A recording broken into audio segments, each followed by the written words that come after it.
कोपरगाव शहरात दलित समाजातील कोपरे, दुशिंग आणि गायकवाड कुटुंबियांच्या वतीने भव्य मेळाव्याचं आयोजन करण्यात आलं होतं. शहरातील लुंबिनी बुद्ध विहार येथे हा कार्यक्रम मोठ्या उत्साहात संपन्न झाला. यावेळी विश्वरत्न डॉक्टर बाबासाहेब आंबेडकर चावडी फाउंडेशनच्या फलकाचं अनावरण बौद्ध भिक्षुक भंते यांच्या हस्ते करण्यात आलं. कार्यक्रमाला समाजातील मान्यवर, पदाधिकारी व नागरिक मोठ्या संख्येने उपस्थित होते. यावेळी दुशिंग, कोपरे आणि गायकवाड कुटुंबीयही मोठ्या संख्येने उपस्थित होता. कार्यक्रमादरम्यान सदरची जमीन मूळ मालकांकडून भिक्खू संघाला दान करण्यात आल्याची घोषणा करण्यात आली. फाउंडेशनच्या वतीने या जागेचा समाजहितासाठी उपयोग केला जाणार असून आवश्यक ते सुशोभीकरण करून पुरातन वस्तू समाज कल्याणासाठी उपयोगी ठरणार असल्याचं सांगण्यात आलं. तसेच लोकसहभागातून उभारण्यात आलेले 2 शयनकक्ष बौद्ध भिक्षुकांना फाउंडेशन व मूळ मालकांच्या उपस्थितीत सुपूर्द करण्यात आला.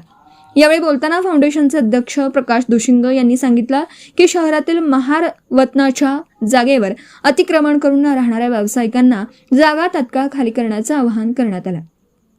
जागा खाली न केल्यास संबंधितांवर दलित समाजावर अन्याय अत्याचार प्रतिबंधक कायद्यानुसार गुन्हा दाखल करण्यात येईल असा इशाराही देण्यात आला.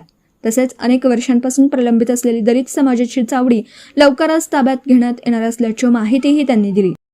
तथागत महाकारणी गौतम बुद्ध विश्वरत्न डॉक्टर बाबासाहेब आंबेडकर यांना अभिवादन करून तसेच आमच्या कोपरे दुशिंग गायकवाड यांच्या विनंतीला मान देऊन भंते आनंद सुमनश्री, भंते कश्यपजी आमच्या सर्वांच्या विनंतीला मान देऊन आज आमच्या कोपरे दुशिंग गायकवाड यांच्या मेळाव्याकरता उपस्थित राहिले.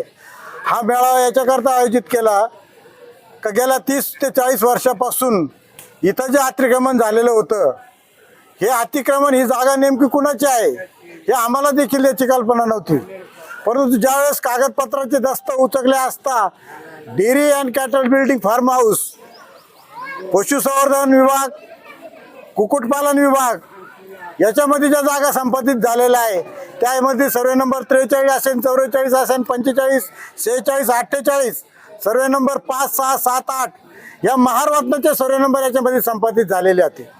परंतु एकत्रीकरणाचा ज्यावेळेस उतारा तयार झाला त्या एकत्रीकरणाच्या उतार्यामध्ये जसं आम्हाला त्या पूर्वीच्या सर्वे नंबरमध्ये भरकटलं गेलं तसं विहारामध्ये सुद्धा तीच परिस्थिती झाली.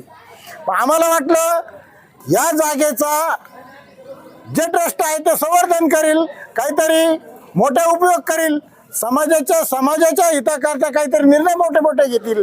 परंतु तसं काही 30 वर्षामध्ये घडलेलं नाही. आणि म्हणून मी आज या जागेची शहानिशा करता dairy and cattle building, farm house यांच्या संघ संपर्क साधला. त्यांनी आम्हाला पत्र दिलं की तुमची जी जागा आम्ही संपादित केली त्याच्याबद्दल तुम्हाला 1 रुपया सुद्धा आम्ही दिलेला नाहीये आणि ज्या जागेचा मोबदला मिळाला नाही ती जागा माझ्यावर तरी वाटतं का असं कुठलंही न्यायालय नाही का ती जागा त्या मालकाला वर्ग केल्या जाते. कारण तिचे हक्क हे त्या पूर्वजाच्या वतनदारीचे अबाधित ठेवून ती जागा त्या मालकाला परत देण्याचं प्रयोजन सुप्रीम कोर्टाचं आहे. आणि म्हणून मी त्या ट्रस्टला परत विनंती करतो का तुम्ही त्याला 30 वर्षामध्ये जे अतिक्रमण केलेलं होतं हे अतिक्रमण आत्ता कोपरे दुशिंग गायकवाड आम्ही सगळ्यांच्या वतीनं आम्ही ते दूर केलेलं आहे. आणि त्यांचं आमचं काही वैमनस्याचं कारण नाही, ते देखील आमच्या समाजाचे आहे. परंतु ज्या गोष्टीचं संवर्धन झालं नाही आणि वैयक्तिक मालमत्तेचं ज्या गोष्टीला स्वरूप आलं ते स्वरूप बदलण्याकरता आणि समाजाच्या हिताकरता इथून पुढं ट्रस्ट जे आमचे दुशिंग कोपरे गायकवाड जे असतील हे निर्णय घेतील आणि भविष्यात विहाराकरता असेल, भंतीजीने आता सांगितल्याप्रमाणे बौद्ध मूर्तीची मोठ्या स्थापना करण्याचा उद्देश असेल, वालकंबाऊंचा विषय असेल, मंगल कार्यालयाचा विषय असेल, हे सर्वानुमते जो ठराव होईल आमचा तो सगळ्यांना मान्य राहील असं मी जाहीर करतो. अजून एक माहिती अशी कळते आहे की आगामी काळामध्ये जे चावडी आहेत त्याच्यावरती देखील तुम्ही ॲक्शन घेणार आहात, त्याबद्दल काय माहिती आहे? चावडीचे जे दस्त होते त्याची थोडी पूर्तता बाकी होती, परंतु आता सगळं दस्त ताब्यात मिळालेलं आहे. काल परवाच भूमी अभिलेखकडून काही कागदपत्राची पूर्तता होती ती पूर्ण झालेली आहे.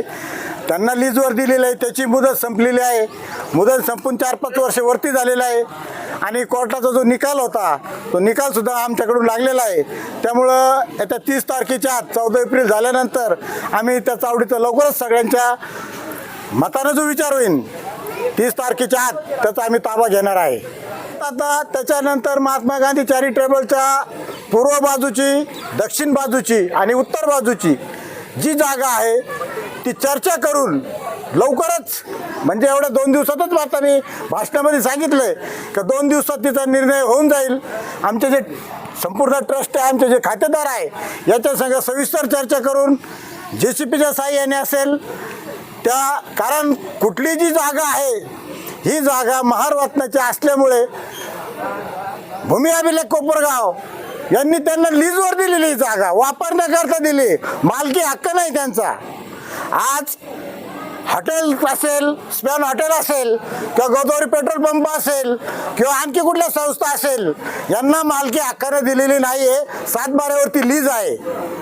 लीज हे कधी आम्ही खाली करू शकतो, आणि जर त्यांनी त्याच्या पद्धतीने आम्हाला अडवण्याचा प्रयत्न केला किंवा मालकी हक्क गाजवण्याचा प्रयत्न केला तर सर्वांवरती आम्ही अॅट्रॉसिटी ॲक्ट प्रमाणे गुन्हा दाखल करणार आहोत. याची सर्वांनी नोंद घ्यावी.